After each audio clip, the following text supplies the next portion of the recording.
আসসালামু আলাইকুম। আপনারা সবাই কেমন আছেন?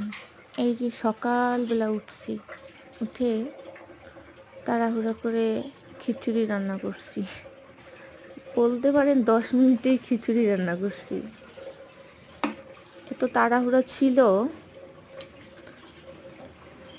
আমার হাজবেন্ড ঘুম থেকে উঠেই বলতেছে, আমি এখনই বের হব, তুমি এখন খিচুড়ি বসাইলা, খিচুড়ি খাইতে পারবো?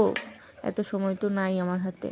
আমি বলছি তুমি ফ্রেশ হও, আমি খিচুড়ি দিতেছি টেবিলে। এই কথা বলছি আর ও ফ্রেশ হয়েছে, আর প্রেসার কুকারের মধ্যে খিচুড়ি দিয়ে তাড়াতাড়ি করে রান্না করছি।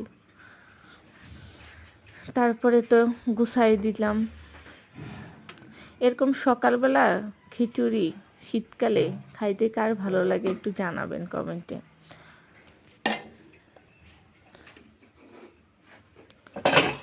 তাড়াহুড়ো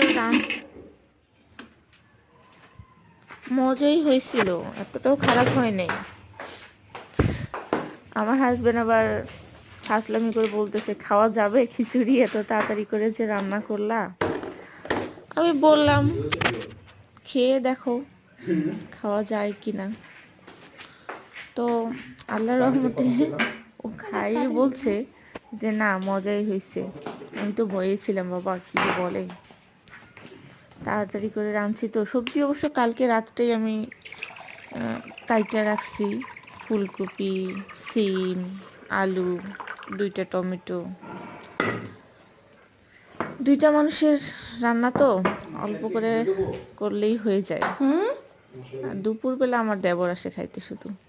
এই জানাবেন সবাই কেমন হয়েছে।